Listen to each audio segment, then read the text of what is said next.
Hello, I want to welcome each and every of you to the maiden edition of Teens Reality TV show. I am your host, Pastor Udo. Our vision is to create a new brand of teenagers who can get to understand who they are, who they were created to be by God, and helping them navigate this life easily by His help. It is so important.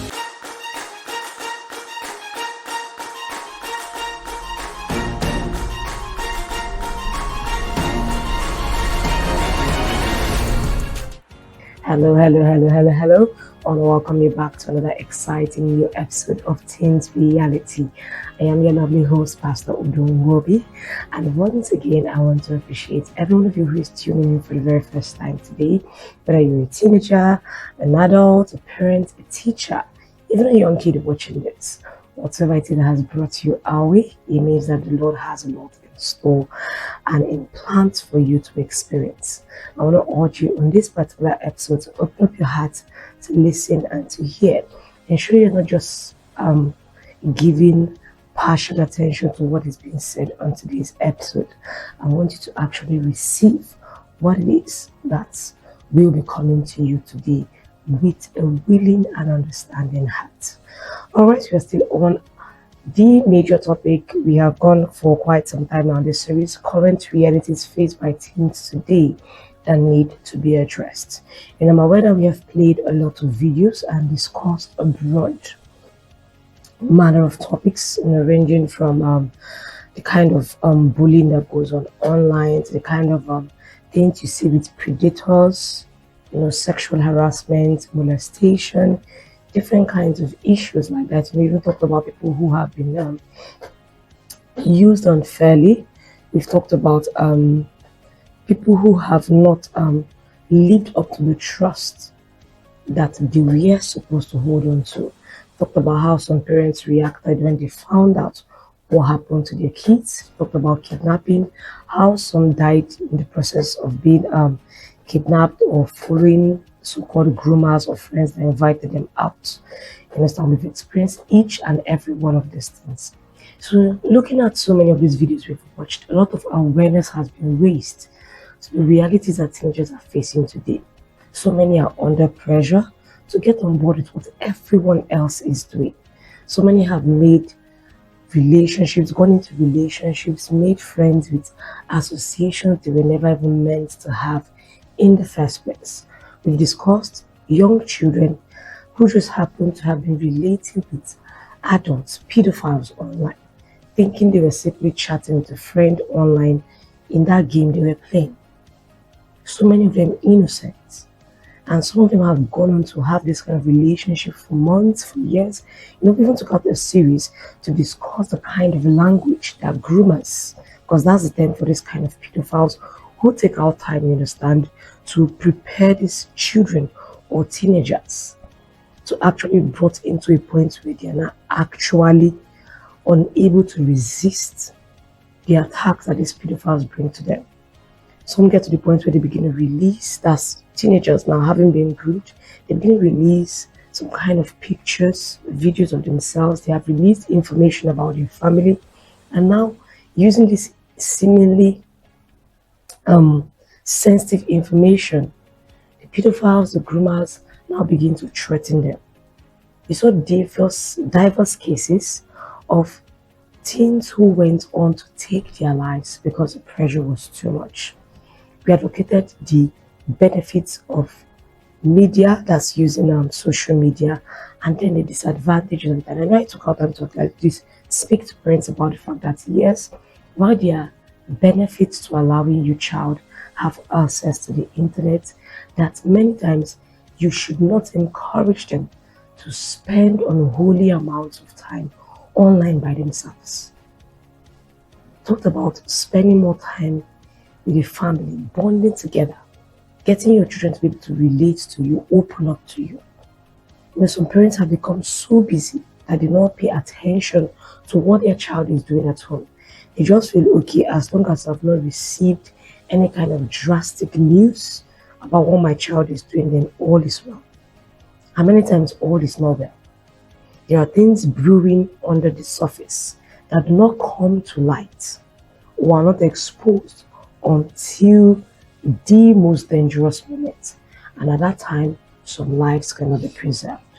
So kids have willingly walked out of their homes thinking they were going to meet another child like themselves or teenager like themselves and walked into dangerous arms.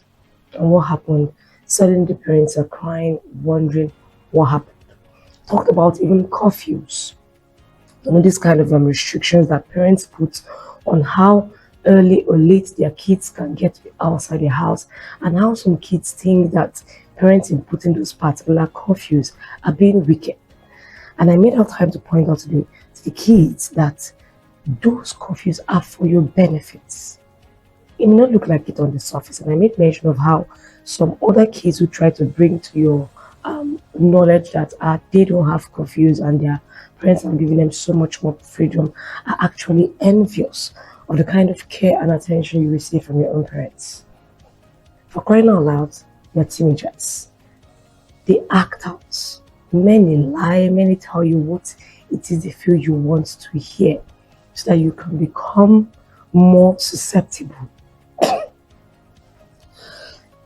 and willing to listen to what they have to say, their suggestions, their opinions.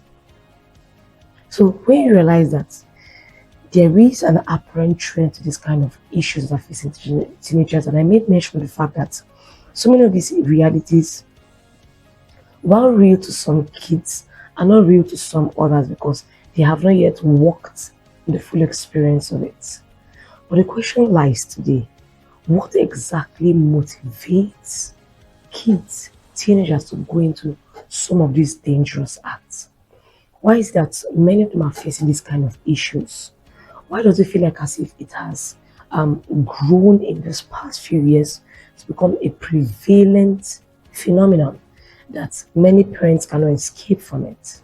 You're going to be having kids who are struggling with drugs, who are struggling with substance abuse, who are struggling with peer pressure to become who they don't want to be. So many are being influenced wrongly, and then you get to the point where your kids are no longer listening to you. You talk and it feels like, okay, you've gone overboard with them. They're no longer paying attention. Some kids have run away from home, thinking that what the world holds outside there is so much better than what they have to experience at home, not knowing that that was the enemy's plan all along. That has always been his plan. Because wicked people still exist today. Evil people still exist. Many of you might ask, okay, as teenagers, okay, if God is so good to us, if He cares about us, because I've made mention of the fact that I want you to learn how to take hold of God's hands tightly and never ever let go. That it matters that as a parent or as a teenager, you are building a relationship with God where He can speak to you, where He can teach you, correct you, advise you, guide you on what to do. The world is extremely evil today. So you see a lot of people who engage in these acts without any form of conscience. Even when they are caught, some are caught, sent to prison, and when they are paroled, they go out to go and do it again. They go back to the same lifestyle, they go back to the same crime. And what happens to that teenager who has not realized how to protect themselves, who has not learned what they must do to ensure that they do not walk back into harm's path again? So the question arises, if God is so good, why do evil people exist? I'll give you an example. You, as a teenager watching this right now, perhaps in your home you have siblings, your parents, and I want to ask you a question. How many times do your parents tell you to do something as they ask, maybe perhaps all three of you, there are 3 kids now, they ask all 3 of you to do something. How many of you turn out to do it exactly the way your parents told you to do it? And how many of you go against what your parents have told you to do? Some of you might be able to raise your hands and say, okay, maybe 6 or 7 out of 10 times you actually obey what they tell you to do. Some of you are like maybe 2 or 3 out of 10 times. Some maybe 4 or 5 out of 10 times. Some of you do it all the time. But you notice a pattern here. Not every single child responds to the instructions in the same manner. Some decide to obey today, some decide not to obey. What happens On those days when you deliberately go against your parents' specific instructions of what they have told you to either do or not do, what happens? Will you say that your parents were to blame for you not carrying out the instruction they gave to you, or were you the one to blame?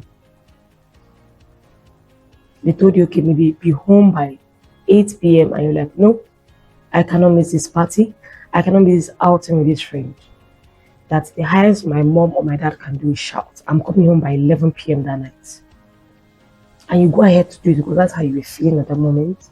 And telling yourself, okay, by next week, I'll go back to meeting up to the timings they gave me. You missed out and you came home late by 11 p.m. Were your parents at fault or were you at fault? In the same way, I want to relate to the analogy that when you see certain people do evil things, do you think God is responsible for it? Having told them clearly not to do it, and then they go ahead to do it. Is God responsible for their actions? Certainly not. They have free will, just as you as a teenager, you have free will. Your parents are allowed to counsel you, to guide you, to instruct you in what they feel is right and necessary for your upbringing. You also are in a position to respond how you feel you should respond to their trainings. Now, I want to explain to you that there is another being who has taken advantage of this free will that God gave to us to manipulate people into doing what is wrong. He has actively encouraged them to go against God's direct plans, encourage them to stifle their conscience, refuse to listen to God, listen to the parents, listen to what is morally sound and upright. And that's the devil. He's the devil. In fact, I want us to look at a particular scripture now before we continue. If you open your Bible to the book of Romans, Romans is in the New Testament. If you're looking into chapter 1 from verse 19, we're going to read down for a bit, but I want to point out some specific things. Romans 1 from verse 19, it says, because that which may be known of God is manifest in them, for God hath showed it unto them. For the invisible things of him from the creation of the world are clearly seen, being understood by the things that are made, even his eternal power and Godhead, so that they are without excuse. Because that when they knew God, they glorified him not as God, neither were thankful, or became vain in their imaginations, and their foolish heart was darkened. Let me stop here before we continue. If you look at what 19 and 20 was telling us, so many of you right now have heard about the existence of God. Very few believe in it. Very few believe that it is not just people being brainwashed into religion, into what they call medicine for the masses. Something people listen to or subscribe to feel better about themselves. And yet all around you every day, there are evident signs that prove the existence of a supreme being. Your body, the way your body functions, the way the universe functions, the way things around you seem to hang in perfect balance, shows the fact that man did not create it. Man does not even have the capacity to create it. So you ask yourself, how did it all come into being? Even science itself has proven, if you take our time to study, that what it thought actually created it all did not create it. Something must have created that thing they felt created everything. And that's God. So you see that all around you, every one of us are created. There is an evident proof that yes, we did not just come into being. God exists. The question is, are you willing to believe it? Are you willing to receive that truth? Because when you choose to go in the alternate way, you understand the opposite direction of not believing and choosing to take yourself as your own God, take yourself as the final voice over your life. What happens? How many of you truly feel satisfied or fulfilled? How many of you truly feel peaceful within yourself? That's the word peaceful. Where there is no fear of what tomorrow holds, where there is no fear of what exactly is it was I created for?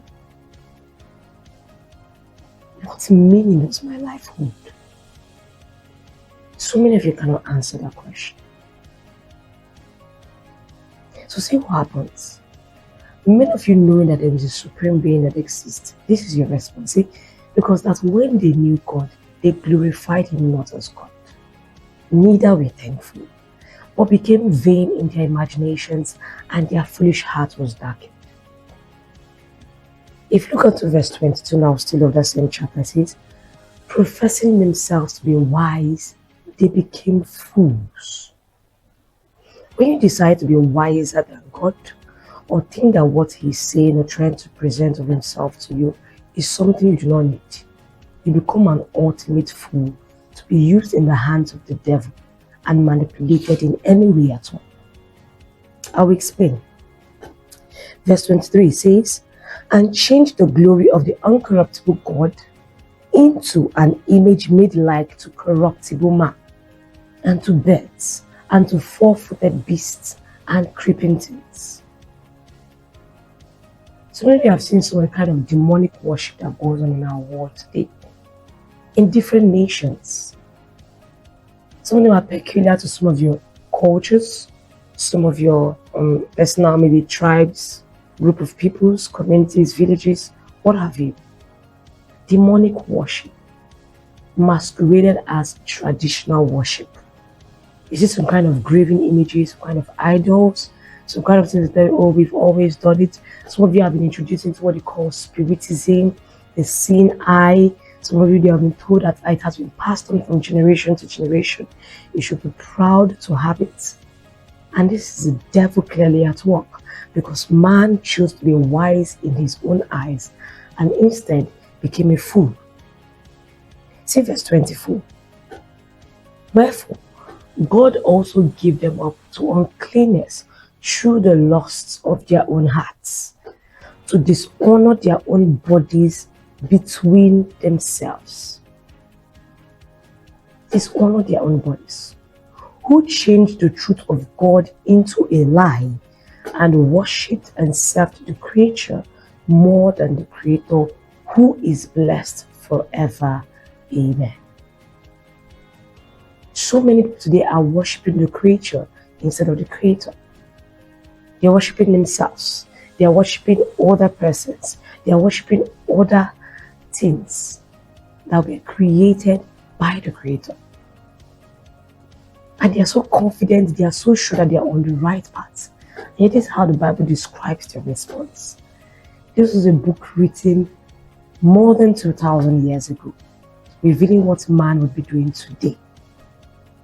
And you tell me that God doesn't know what he's talking about? It's time to get on board and ask yourself, what really do I think I know? And that gives me confidence to engage in certain actions. What exactly have I believed and accepted that is actually a lie? When you say God gave them what to do, they're dishonoring their bodies between themselves. Dishonoring their bodies. Look at verse 26. It says, for this cause God gave them up unto vile affections. For even their women did change the natural use into that which is against nature. God did not intend for man or woman to mutilate themselves, to commit abortions, to engage in relations, woman to woman or man to man. He calls it going against the natural use. That's how he describes it. And he calls those who willingly and fully engage in it as doing what? Having vile affections. So many of you know what the word vile means. Let's look at what it means, accurately from how the dictionary describes it. Vile. It says morally low, base, despicable. Morally low, base, despicable, causing physical or mental repulsion. That is something horrid. That's how it sounds to God. When someone goes around and saying, this is what I want to do, this is how I feel like, and yet this is the enemy clearly at work. It is time to ask yourself questions. Am I really in the right here? Or have I been deceived into believing a lie? I'd like us to go for a quick break now, and when we return, we will continue. This is Teens Reality, and we want to know what is going on with you, your challenges, your struggles, the issues that you feel you might not be willing to share with someone you know. We will protect your identity and share this information anonymously. Feel free to reach out to us using the number +234 813 929 2708 or send an email to teensreality@lifechangerswatch.org. We will be back shortly. Stay tuned.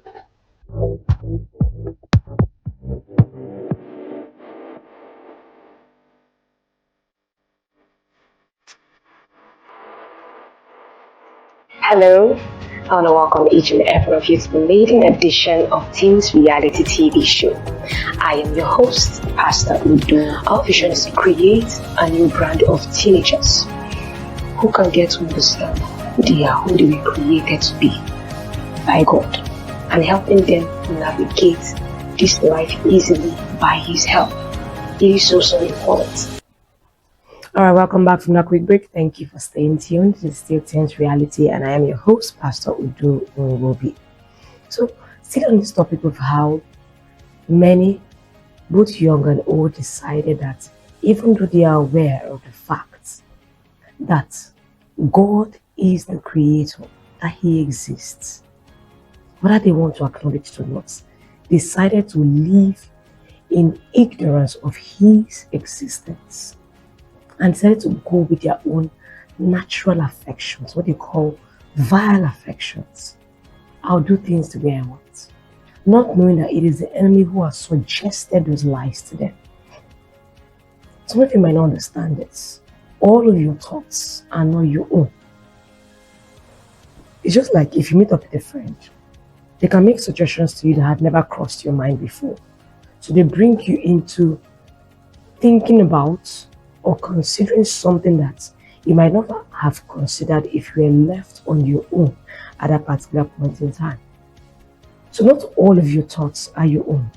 They can be suggested to you by who you speak to, by who you listen to. Some of you watching videos online, some of you listening to music.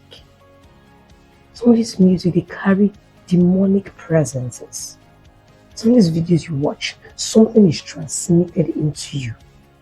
You watch it and suddenly a presence comes around you, an evil presence, and begins to suggest reasons why you should go in a manner that goes against God's clear plan for you, goes against God's plans and His high standards, His principles for living. From the very beginning, God made male and female. But you look at that by the time we came to the time of Lot, the nephew of Abraham, sodomy was already prevalent in Sodom and Gomorrah. It was one of actions that necessitated God coming down Himself personally to come and say it, because this was entirely against what He had designed humans to do. So you can imagine a man going to threaten another man in his home and asking him to send out the male visitor he had come into his home, not knowing those beings were angels. Because even as you have demons, you have angels. Demons are fallen angels, those who rebelled against God, who refused to keep their first estate, the positions God sent them to occupy and oversee. They decided to go their own way. And when a man decides to go their own way, you come under the influence of Satan, who took that step first of all. Satan has always wanted to be God, not to be like God, to be as God Himself and have God like removed from the picture. It's different from Christianity, where you see us desiring to be holy as God is holy, without understanding that God has highly graced us and given us a privilege to be like Him. That's different. This is Satan saying in his heart, I wish God to be dead. I wish He never even existed. I want to take His position and have all people worship me. So you see yourself, have you currently as a teenager begun to say to yourself, I don't care. Let people see me as the all in all. If people are not worshiping me, if people are not listening to me, if my parents are not considering my opinions more than how they feel, that I should listen to their opinions. I want to assure you that satanic influence has taken hold. And it started from the place of suggestions through thoughts that came to you. What you were watching online, what you were listening, those harmless novels and movies and interactions you thought you were just listening to, seeds were being sown. And suddenly, because you began to pay attention to those thoughts, different urges began to well up in you. Unholy urges, vile affections. Because in the same way you see those who are supporting the trans movement, the LGBTQ movement, you see those who talk about how eventually when they give their life to Christ, all of those urges disappeared, telling that those things came about through the influence of demons. So that any one of you right now who might be facing that as your current reality, you're feeling those urges and you don't understand. You can be saved also. You can be delivered. You can be set free. So that Satan no longer has any reason or any power over you. And the only person who has the capacity or the ability to break his hold in your life, that is the enemy's hold in your life, is Jesus. The Bible says God has placed all powers, all authority in His hands, and He has given it to us as the church. So I want to ask you today, are you willing to consider this alternative? Are you willing to give God a chance and to listen to Him? Alright, time is fast spent and we'll be stopping here right now. We will continue when we come back on the next episode. But I want you to know this. You were created for so much more. Not to give in to the lying pressure of the enemy and face challenges every single day. It is time to take a step back and consider the Creator who made you. Remember, you want to share with us what has been happening with you? Feel free to reach out to us. This number +234 9292708 to send an email to teensreality at lifechangerstouch.org. We will respond to you as quickly as possible. Until we come your way next time, do stay blessed.